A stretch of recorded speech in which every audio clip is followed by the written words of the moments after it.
Vamos abrir nossas Bíblias em Eclesiastes. Eu vou pedir para você abrir no capítulo de número 12. Nós veremos um pouco do último capítulo e encerraremos aí todos os estudos que tivemos no decorrer desse ano, falando sobre justiça, falamos sobre morte, falamos sobre compromisso com o cotidiano, com a nossa vida, com aquilo que Deus tem nos apresentado.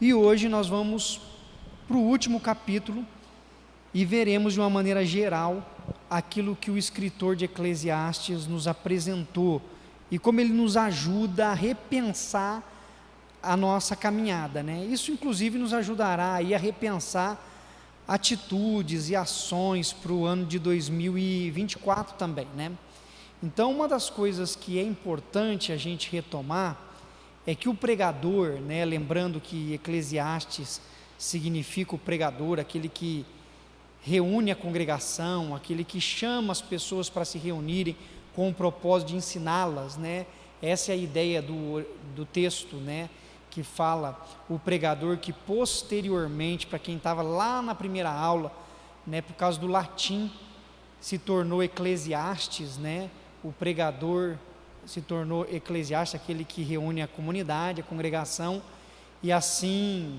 na nossa Bíblia, ficou transliterado, Então, Eclesiastes é o termo em latim, como a gente leria na língua portuguesa, Ele vai falar que não há uma resposta objetiva para o sentido da vida.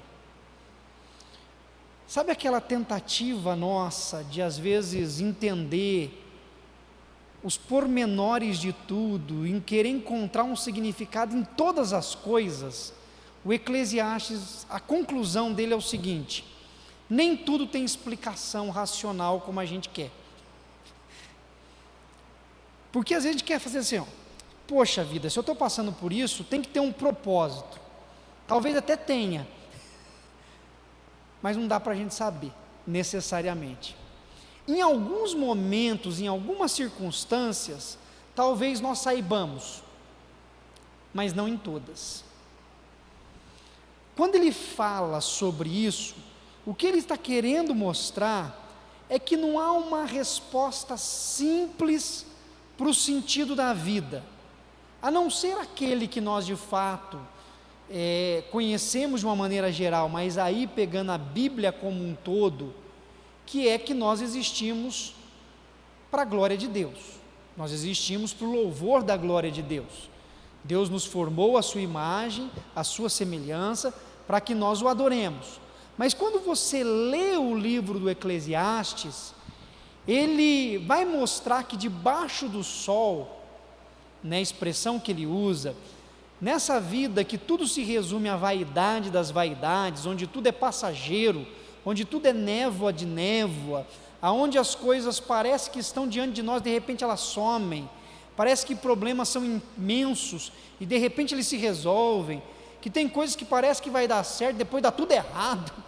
Falou, quando tudo isso acontece, a verdade é que nós estamos caminhando e o que é importante é a gente aprender a viver na completa dependência de Deus, porque nem tudo nessa vida tem uma explicação lógica, tem uma explicação racional, nem tudo tem algo que vai trazer às vezes uma explicação que nos satisfaça.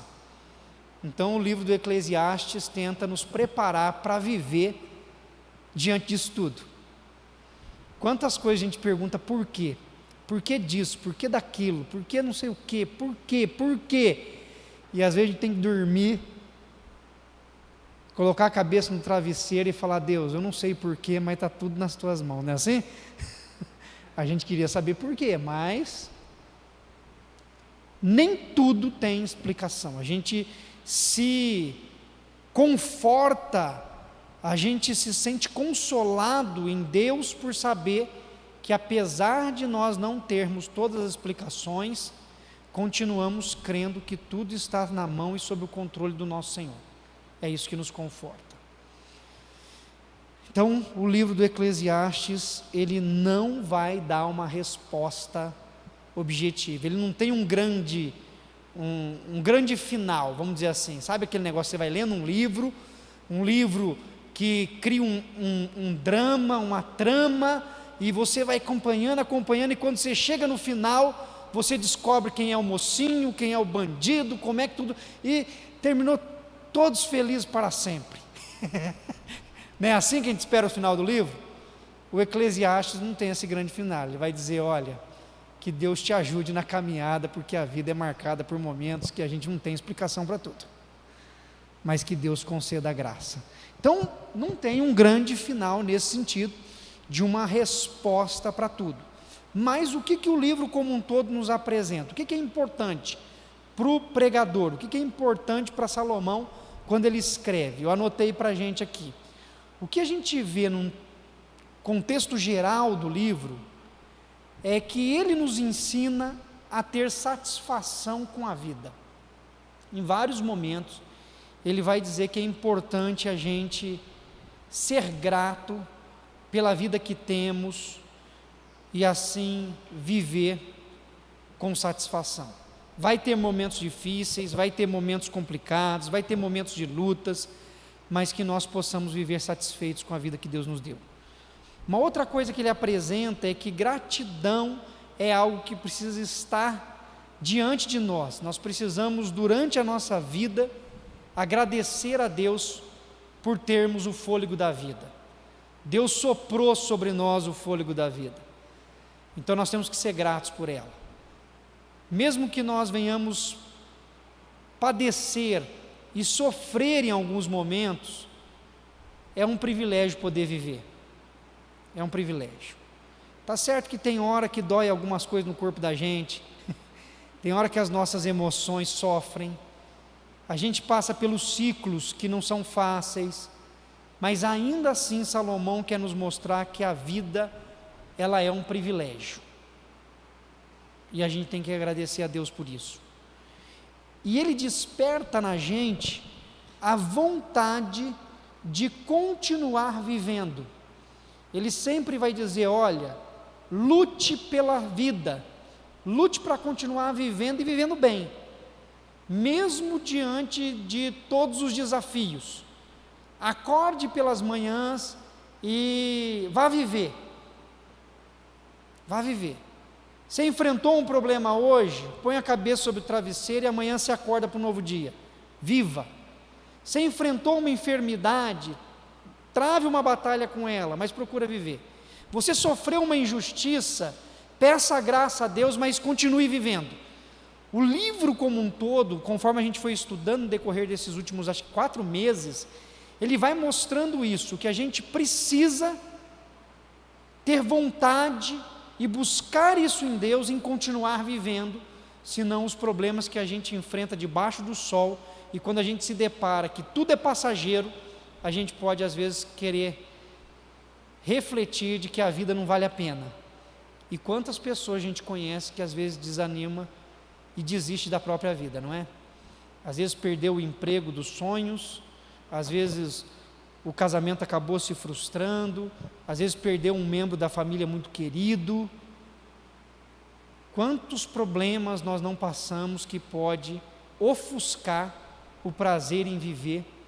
E o livro do Eclesiastes, ele vai mostrar, olha, continue vivendo. O sol vem sobre justos e sobre injustos. Uma pessoa íntegra pode ter o seu nome esquecido, e uma pessoa desonesta pode ter o seu nome louvado na praça. E são palavras do autor do Eclesiastes que a gente viu no decorrer desse ano. Mas ainda assim você precisa continuar vivendo. Você precisa ter a satisfação e a vontade de continuar vivendo. Então, como que nós podemos viver bem, conforme o Eclesiastes, diante de toda essa realidade? E aí, então, a gente vai entrar no capítulo 12, versículo 9. Como que nós podemos procurar viver bem? Quais são os conselhos porque se ele não dá um sentido específico para a gente, o livro de Eclesiastes, como eu falei no início aqui da minha aula, como ele não dá um grande final dizendo, olha, é isso aqui o sentido da vida, é isso que vocês devem fazer, ponto final, não dá uma resposta objetiva, ele pelo menos vai nos dar algumas orientações do caminho que nós devemos seguir para viver bem. E no capítulo 12, versículo 9, a gente vai encontrar a seguinte palavra: o pregador, ou seja, o Eclesiastes, além de sábio, ainda ensinou ao povo o conhecimento, e atentando e esquadrinhando, compôs muitos provérbios. O verso 10 agora: procurou o pregador achar palavras agradáveis e escrever com retidão palavras de verdade. Então, o escritor era alguém sábio, ensinou, transmitiu o seu conhecimento, aquilo que ele adquiriu ao povo, e ele fez isso atentando e esquadrinhando. O que isso significa e qual é o caminho que nós precisamos aprender durante a nossa jornada nessa vida? A ter uma reflexão humilde. Precisamos estar atentos, precisamos ter um coração disposto a aprender. O que o Eclesiastes fez, o que o pregador fez, foi, diante de tudo que ele conhecia, diante de tudo que ele sabia, diante de todas as informações que ele adquiriu, ele não se contentou, não se sentiu autossuficiente com isso. Ele foi às ruas e conversou com as pessoas e aprendeu com outras pessoas também. Ele esquadrinhou, ele atentou, ele observou. A ideia aqui é de alguém que começa a ouvir o que os outros têm para dizer e vai somando esse conhecimento para poder prosseguir na sua vida. É alguém que dialoga, é alguém que conversa, é alguém que escuta, é alguém que está pronto para ouvir o outro. E é assim que ele transmite os seus conhecimentos. Uma reflexão humilde. Como nós estamos em busca de saber o que é o melhor para a nossa vida, é importante saber ouvir as outras pessoas também. O Eclesiastes, ele não colocou tão somente algo da sua mente, da sua reflexão pessoal, mas ele colocou também no seu livro conhecimentos das pessoas com as quais ele convivia. Isso é uma reflexão humilde. É você aprender a ouvir o outro. É você aprender a dar ouvidos a que o outro vivenciou e está te falando naquele momento. Isso é uma reflexão humilde. O pregador aqui, ele não desprezou o conhecimento que já existia. Sabe aquela ideia que algumas pessoas têm, que parece que só ela sabe o que é certo? Sabe aquela pessoa que tem a resposta para tudo? Você vai falar uma coisa, não é assim. Aí você vai falar outra coisa, não é assim também não. Aí você vai falar outra coisa, não, está errado, não é assim. Pessoa que acha que sabe tudo. Aqui não tem ninguém que sabe tudo, graças a Deus. Né? Mas aquela pessoa que é arrogante, porque assim, é só ela que sabe. Tudo que você pensa, todo o conhecimento que você tem, toda a vivência que você passou, para ela não importa, não está errado. Você está partindo de um pressuposto errado. Eu que tenho toda a verdade comigo, eu que sei de tudo. Não foi assim que o escritor do Eclesiastes se comportou. Ele ouviu as outras pessoas, ele analisou o que as outras pessoas falavam, ele observou o estilo de vida que as pessoas tinham, ele atentou o que acontecia com um, o que acontecia com o outro, e diante de tudo isso, dessa reflexão humilde, ele procurou colocar alguns ensinamentos para que nós pudéssemos ter eles em mente. Por isso, nessa observação que ele viu, ele observou, com certeza ele deve ter observado um bom homem na cidade. Ele falou assim: aquele homem é um homem honesto, é um homem íntegro, deixa eu observar a vida dele. E ele observou, e ele viu que aquele homem sofreu injustiça.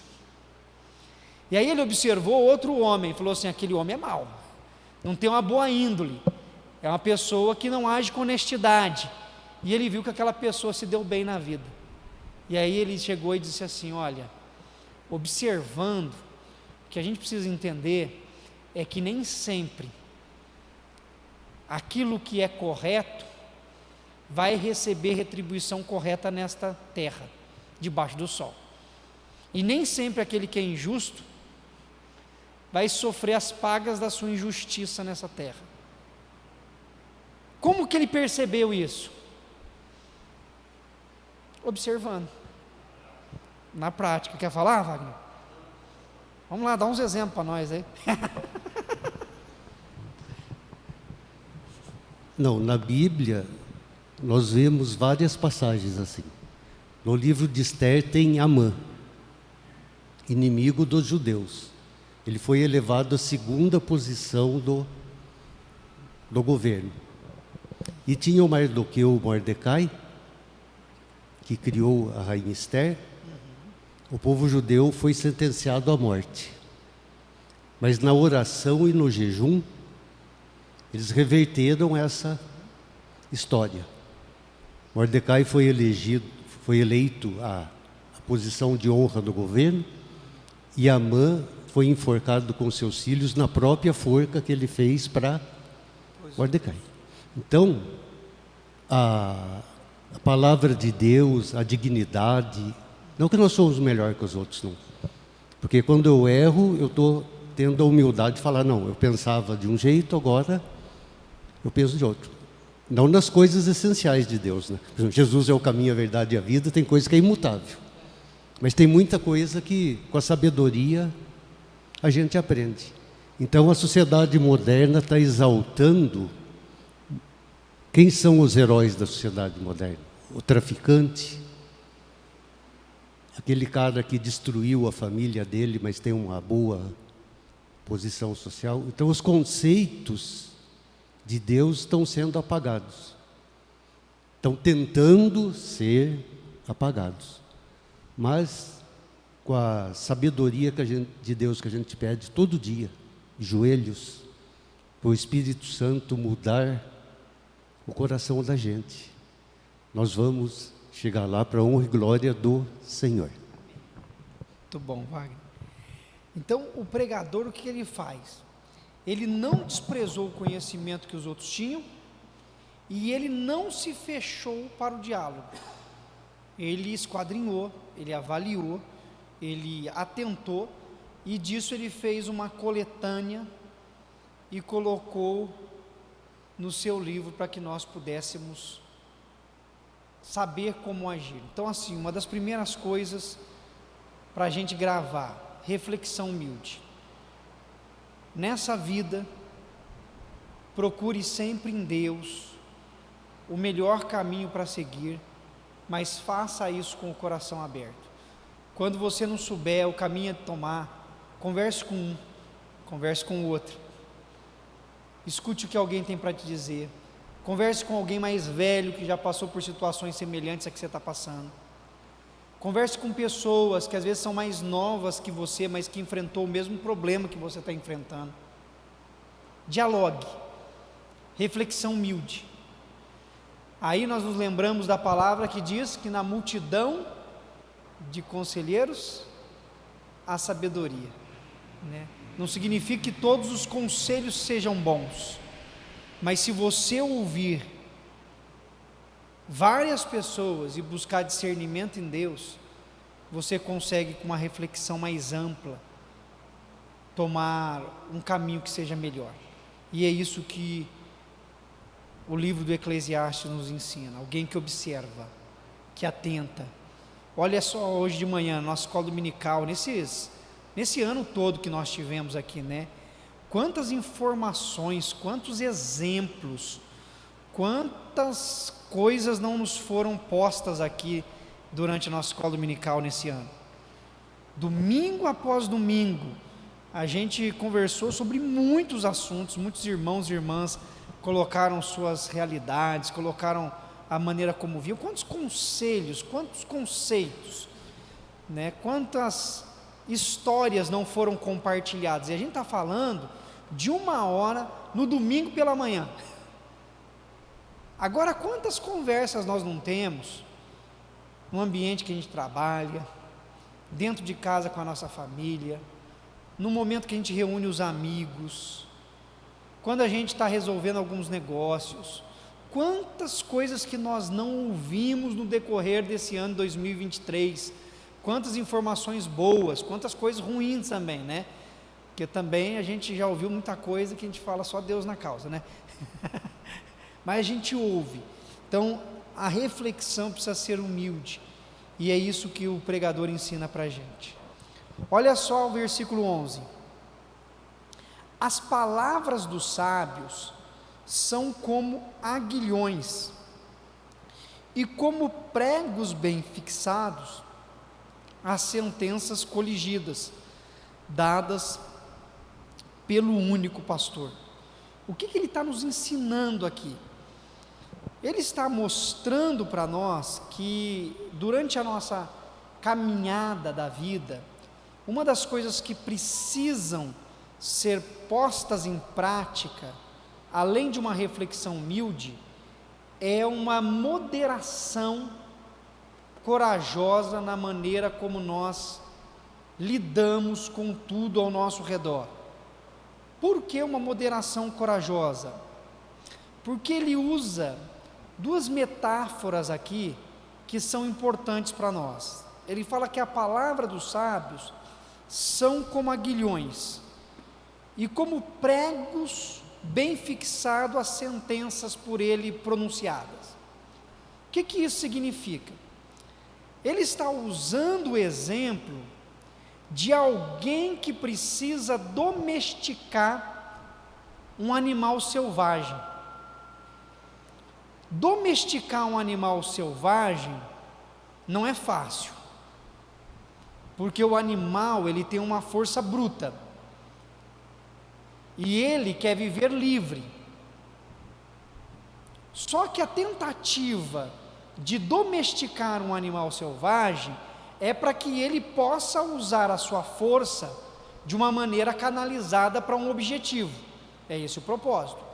Quando um cavalo ele é domado, é para que ele possa servir como um meio de transporte, ou para que ele possa também ajudar a carregar uma carga.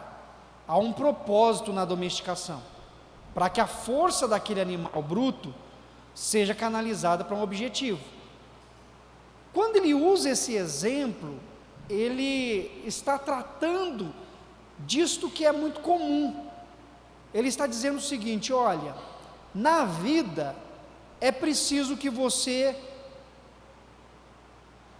haja como se você estivesse com os aguilhões na mão. É como se você precisasse despertar aquele animal selvagem para que ele use a sua força. É como o esporão, certo? Assim, quando você está no cavalo e você precisa que o cavalo corra, o que você faz? Você cutuca o bicho, né? Aí ele fica bravo e começa a correr. Só que se você bater nele de novo, o que vai acontecer? Ele vai correr mais ainda. Hã? Ele vai dar um coice, né? Se tiver alguém atrás mesmo, ele dá um coice. Ele vai correr mais, certo? E você não vai ter controle, porque ele vai correr, e ele não vai parar de correr. Eu me lembro, primeiro acampamento evangélico que eu fui na minha vida, lá em Assis, interior de São Paulo. Comecei na igreja, devia ter uns 13 para 14 anos, quando eu fui para a igreja. Aí a turma, não, vamos para o acampamento, vai ter um acampamento. Eu falei, vamos para o acampamento. Fui para o acampamento. Chegou lá, vinha naquele local em que era feito o acampamento, vinha alguns meninos das fazendas dos lados, para poder jogar futebol no campinho que tinha ali, e eles vinham a cavalo, e eles vieram, amarraram os cavalos e tal, né? E eu já tinha andado a cavalo umas 2 vezes, mas o cavalo que eu tinha andado já era mais domesticado, mais manso. Aí eu falei assim: posso dar uma volta no cavalo? Ele falou assim: olha, poder você pode, mas ele é meio arisco. Eu falei: não tem problema, eu tenho experiência. 13 anos, já tinha muita experiência vivida, gente. Aí eu montei no cavalo, ele falou: então tá bom. Tinha chovido na noite anterior, né? Montei no cavalo, o cavalo começou. Aí eu peguei e dei um cutucãozinho de leve no cavalo, o cavalo começou a correr. Começou a correr, e eu não dei conta de segurar o cavalo. E o cavalo correndo, e eu não dei conta de segurar o cavalo. Eu falei: gente, eu vou cair do cavalo. Já comecei escorregando para um lado, para o lado. Eu falei: eu vou ter que saltar desse cavalo. Na hora que eu vi, eu solguei o corpo, pulei para sair, caí no meio, dentro de uma poça d'água, né? Só para passar vergonha mesmo, né? Caí dentro da poça, o cavalo foi embora. Eu voltei a pé. Os caras já tinham parado até o jogo olhando, né? Falou: rapaz, meu cavalo correu muito. Falei: correu e eu não sei. Ele falou: não, pode ficar tranquilo que ele voltou para casa. O dono do cavalo falou, né? Porque falou: ele voltou para casa, ele segue o caminho. Então, quando você usa o aguilhão, a ideia é para você despertar isso. Mas, quando ele fala dos pregos bem fixados, é a ideia de que os pregos ficam na boca para você poder puxar o animal para que ele pare, para que ele se contenha, para que ele não continue com aquela força toda. E quando o autor do Eclesiastes diz isso, o que ele está falando para a gente é que na vida você precisa ter moderação. Nós somos como um animal selvagem. Se a gente ir com tudo, a gente perde o limite.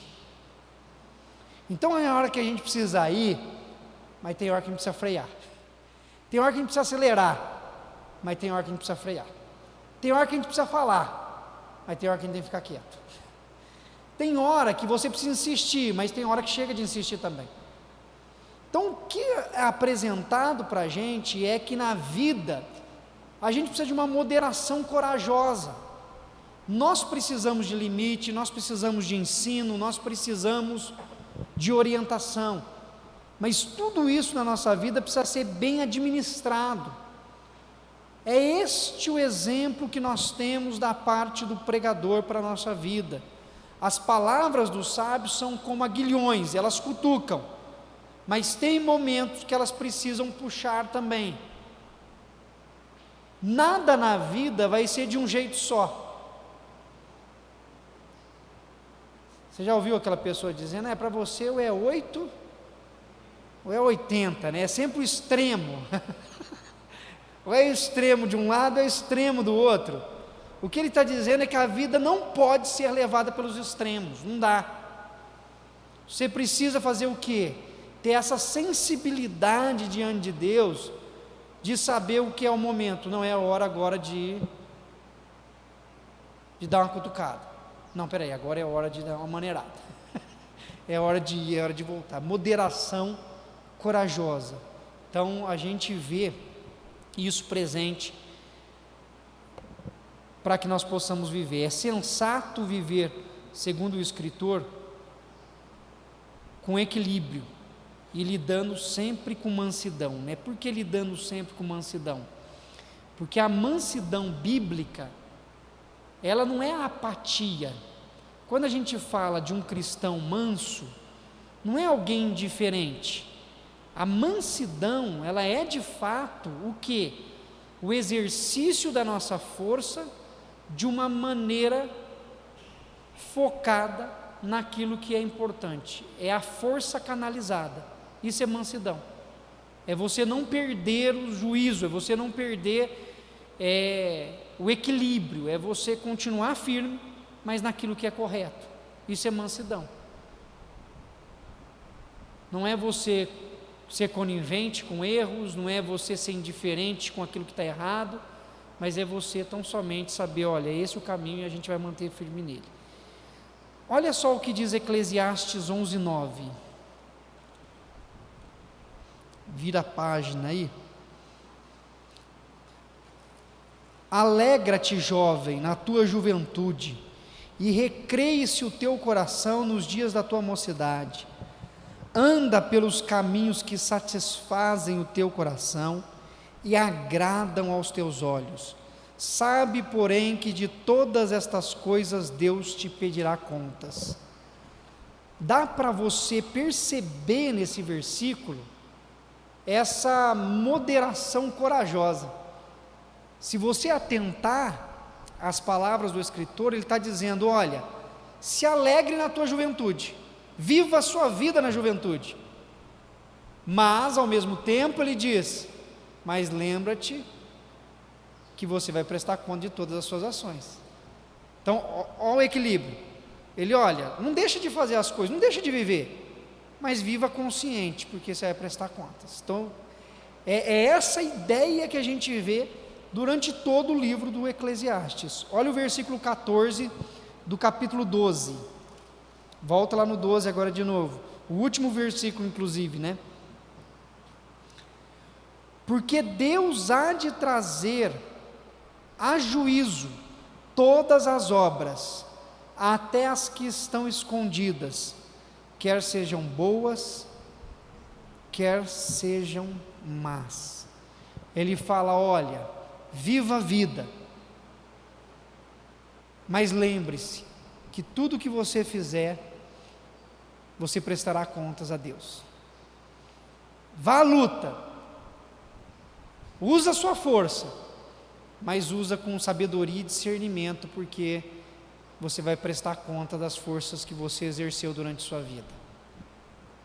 Fale o que tem que falar, mas lembre-se que você vai prestar conta de como você falou e do que você falou. Então, ele mostra isso, porque há uma justiça no reino de Deus, e isso precisa ser vivenciado sempre com muita sabedoria. Essa é a moderação que nos é apresentada. Então, como não há uma resposta objetiva do autor do Eclesiastes de como você viver a vida, há uma direção, olha, viva com moderação, uma moderação corajosa, procure ter discernimento. Versículos de número 13, do capítulo 12, de tudo que se tem ouvido, a suma é, teme a Deus, e guarda os seus mandamentos, porque isto é o dever de todo homem. O resumo dele é o seguinte: na sua vida, enquanto você refletir humildemente, enquanto você procurar uma moderação corajosa, lembre-se de ter uma comunhão profunda com Deus, uma devoção real. Teme a Deus e guarda os seus mandamentos, porque isto é o dever de todo homem. Ele vai falar sobre a nossa espiritualidade. Procure ter uma vida de temor, não é uma vida de medo.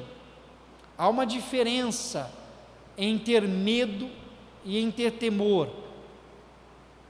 O medo nos paralisa, nos impede de ter inclusive intimidade, comunhão. O temor gera em nós reverência, respeito, admiração. É diferente o termo. E o que a Bíblia nos mostra é que nós precisamos ter essa reverência para com Deus. Nós devemos adorá-lo, nos submeter a Ele. Então devemos ter sempre esse coração alinhado ao Senhor. Olha o versículo de número 12 também. Demais, filho meu, atenta, não há limite para fazer livros, e o muito estudar é enfado da carne. Não há limite para o conhecimento, não há limite para histórias, não há limite para exemplos. Todas essas coisas continuam crescendo, aumentando, mas o importante para nós é a gente permanecer com o coração firme e reverente a Deus, temendo a Ele. Teme a Deus. Teme a Deus, porque mesmo sendo você uma pessoa justa, você vai passar pelos problemas da vida como uma pessoa que é injusta. Você vai ter que enfrentar as mesmas circunstâncias, e na sua vida de temor e comunhão com Deus, você vai se sentir amparado, consolado e guardado. Olha só, anotei alguns versículos aqui, que fala sobre essa luta nossa. O justo também sofre, eu anotei. Abra a Bíblia lá no Evangelho de João, capítulo 15, verso 18. João 15, 18. Enquanto alguém abre em João 15, 18, uma outra pessoa pode abrir, por favor, em 2 Timóteo 3,12? Então, outra pessoa em 2 Timóteo 3,12 e outra pessoa em Atos 14, 22. Quem abriu em 2 Timóteo 3,12 aqui, só para eu saber, para ler para a gente depois? Alguém levanta a mão aí. A Ilma. E Atos 14, 22. Quem lê depois para a gente? Lucimar. Então vamos lá, alguém lê João 15, 18 primeiro.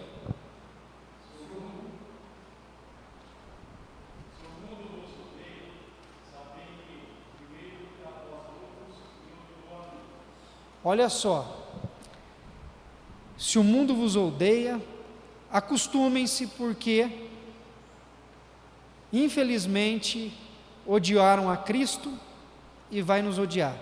Então, nesse versículo, Jesus está mostrando o quê? Que até mesmo nós que servimos, adoramos, nos reverenciamos diante dele, somos odiados. Não seria mais lógico a gente pensar assim, se a pessoa é boa, teme a Deus, está nos caminhos de Deus, é uma pessoa justa, não é para o mundo amar a gente? Porque é mais fácil amar os amáveis, né? Mas não, a gente também pode sofrer o ódio.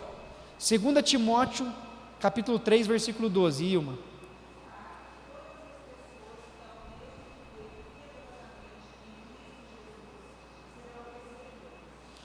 Aqueles que querem viver piedosamente serão perseguidos. Viver uma vida de piedade, infelizmente, também pode trazer perseguição. É o sofrimento. Atos 14, 22. Quem ficou de ler mesmo? A Lucimar.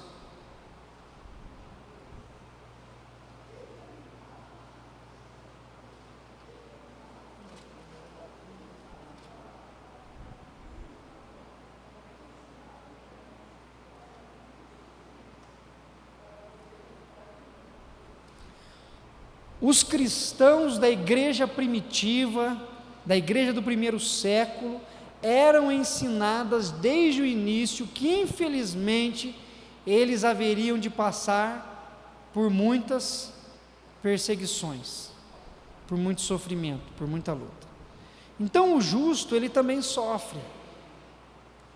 Mesmo a nós desenvolvendo o temor reverente a Deus, passaremos por lutas, mas o que nos consola, o que nos conforta, é que Deus não deixa impune as injustiças cometidas por quem quer que seja.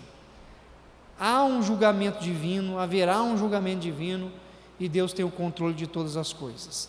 Tiago 5,9.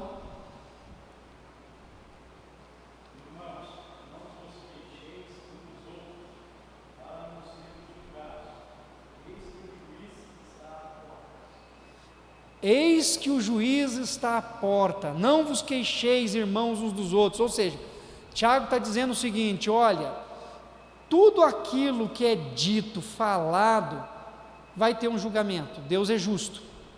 Deus é justo. 1 Pedro 4,5.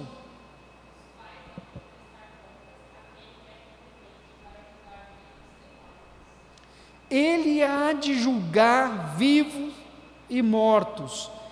Toda ação, seja ela qual for, terá julgamento. Atos 17, 31.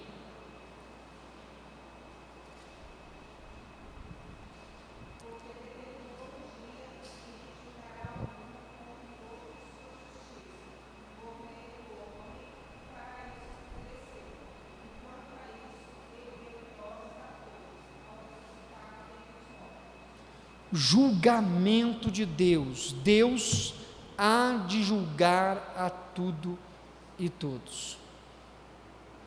Esta palavra é uma palavra que deve causar no nosso coração um sentimento de paz, em saber que Deus, Ele é justo, que Deus, Ele em suas ações, Ele há de retribuir a cada um segundo a sua ação. Porque se nós focarmos nas injustiças, elas nos desanimam, nos desapontam. Os questionamentos que nós colocamos desde o início da nossa aula pode gerar frustração. Mas quando nós temos a plena certeza de que Deus cuida de tudo, de todos, isso deve trazer de fato alento e consolo no nosso coração. Saber que Deus está cuidando de cada um. E aí então, finalizando a nossa reflexão no livro do Eclesiastes, eu queria, por fim, colocar a nossa relação diária com a Bíblia. Como ler, entender e aplicar o ensino da Bíblia na nossa vida.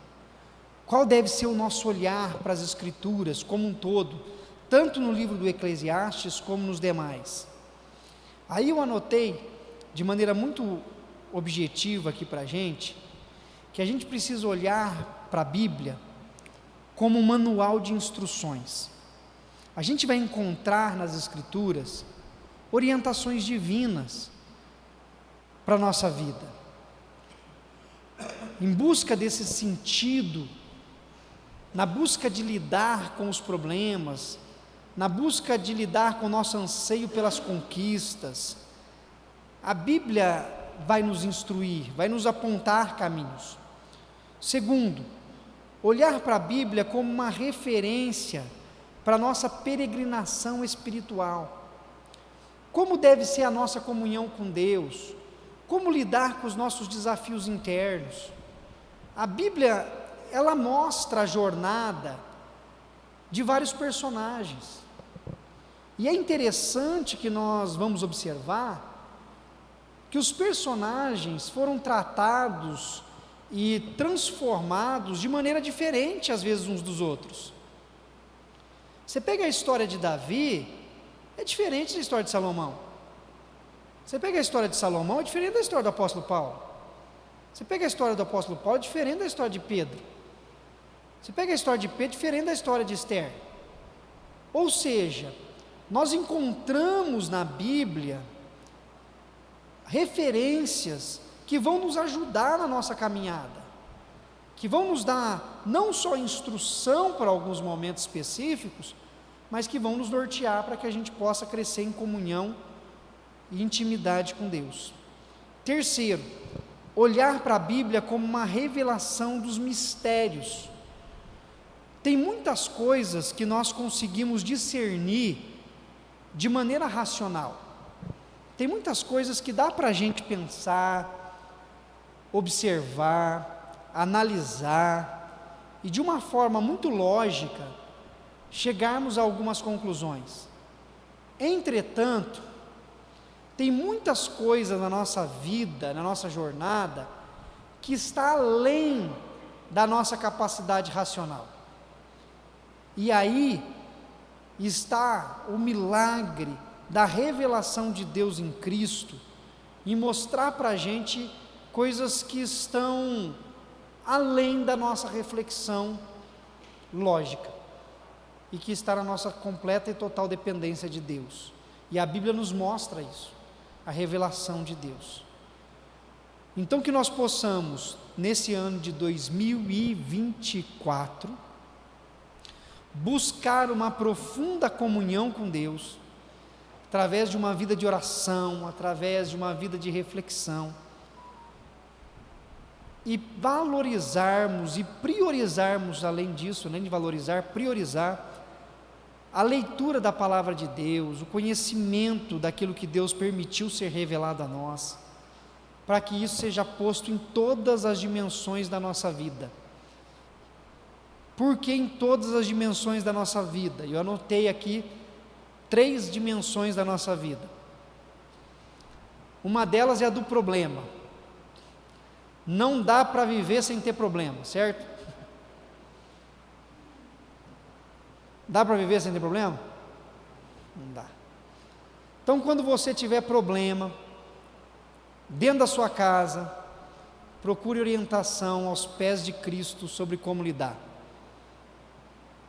Enfrente o problema. Se está tendo problema financeiro, peça sabedoria a Deus, procure instrução na palavra de Deus, e que Deus te instrua na sua jornada.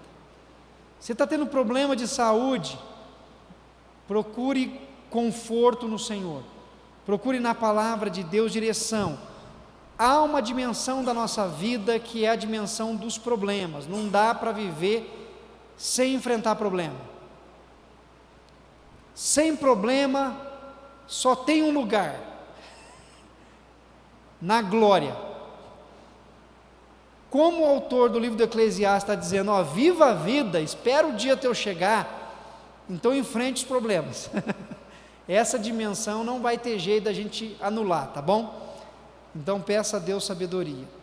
Outra coisa, a dimensão do paradoxo. Aprenda a lidar com as coisas que são paradoxais na sua vida. O que isso significa? Que tem coisas que nós vamos enfrentar que não é tão simples como parece ser. Por exemplo, vou usar um conceito bíblico. Quando a gente fala do amor de Deus, é muito bom, não é bom? E quando a gente fala da justiça de Deus, também é bom, não é bom? Quando a gente junta o amor e a justiça, são 2 termos que se tornam paradoxal. Porque a gente fala assim, Deus ama o pecador, mas Ele exerce justiça sobre o pecador, certo? O salário do pecado é a morte. Deus ama, mas Deus corrige. A compreensão humana, às vezes dos termos que são paradoxos, pode ser complicado para a gente. É como um pai que ama, mas que às vezes tem que colocar o filho sob disciplina. Não, mas ele está disciplinando porque ama. Mas a pessoa que está sofrendo a disciplina, ela sente a dor, o sofrimento. Está vendo como é paradoxal? Deus é soberano, mas o ser humano é responsável pelas suas ações. Deus controla tudo, mas o que eu faço, eu respondo pelo que eu faço. É paradoxal. São 2 verdades, mas são 2 verdades antagônicas, ou melhor, 2 verdades que para nós seres humanos soam diferentes. Como é que pode Deus ser soberano em tudo, controlar tudo, e eu ser responsável? É o paradoxo. Deus continua soberano, mas você continua responsável por aquilo que você fala, por aquilo que você faz. Então aprenda a lidar com essa dimensão da vida. Mesmo que você não encontre respostas objetivas, essa é uma realidade que você precisa lidar. E por fim, da perplexidade, a dimensão da vida da perplexidade, ou seja, viva aproveitando aquilo que gera espanto, admiração positiva, obviamente, na sua vida, mesmo que você não encontre palavras para expressá-la. Você já percebeu que tem coisas que às vezes não dá para você explicar com palavras, mas você sentiu? Coisas boas e às vezes até coisas ruins. Suponhamos um afeto. Se você tem um momento com a sua família de restauração, de perdão, diante de uma crise, você recebe um abraço, você tem uma sensação, você tem um sentimento, mas se você for falar para alguém o que aconteceu, o que você sentiu, parece que não tem palavras para explicar, porque você não vai conseguir transmitir de tal forma que a outra pessoa sinta o que de fato você sentiu naquele momento. Isso é perplexidade, é algo que você vivencia, mas que não dá para explicar. Coisa ruim, você já teve crise de ansiedade de noite, dormindo? O coração começa a palpitar, parece que alguma coisa ruim vai acontecer, você não consegue explicar, aí você chega para a pessoa e fala assim: nossa, tive uma crise de ansiedade. O que você sentiu? Eu senti isso, mas você não consegue de fato colocar de uma forma. Aí a pessoa que está te ouvindo, nossa, é ruim, né? Só isso, né? Você fala: nossa, quase morri de noite, né? Porque é a perplexidade. Encerrando, palavras de Jesus. Como que a gente vive diante de todas essas dimensões da vida?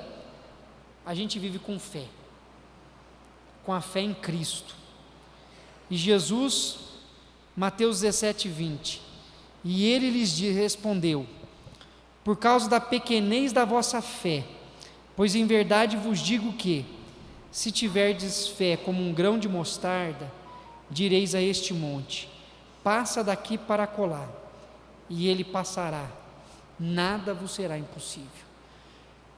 Nós vivemos diante de tudo que nós vimos pela fé em Cristo. Nós continuamos confiando, descansando e crendo em Jesus.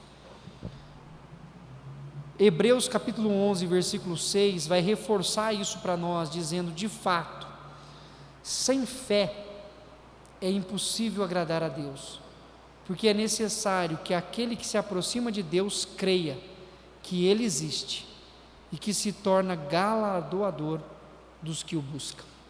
Que a nossa fé em Cristo seja sempre fortalecida e renovada, e que nós possamos caminhar, mesmo às vezes sem saber ou sem ter algumas respostas específicas para algumas coisas da nossa vida, que nós possamos nos lembrar que a razão da nossa existência é Cristo Jesus, e que a nossa fé esteja firme nele. Amém?